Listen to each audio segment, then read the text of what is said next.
Ngacmimi ndaj bashkëshortes së Gazmend Buçpapajt dyshohet se ka qenë shkaku i konfliktit që përfundoi me vrasjen e 31 vjeçarit Egli Pashollari pasditën e djeshme në zonën e Ish Parkut në Tiranë. Sipas burimeve nga policia, bashkëshortja e autorit të dyshuar, e cila punon si shitse në një market pranë vendit të ngjarjes, i kishte treguar atij për shqetësime dhe ngacmime të vazhdueshme nga viktima.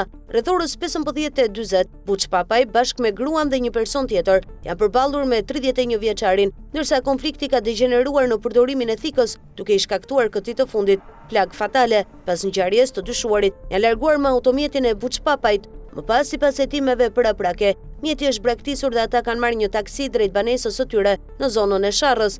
Pas mbërritjes në shtëpi, Gazmend Buçpapaj është arratisur dhe aktualisht është shpallur në kërkim nga policia.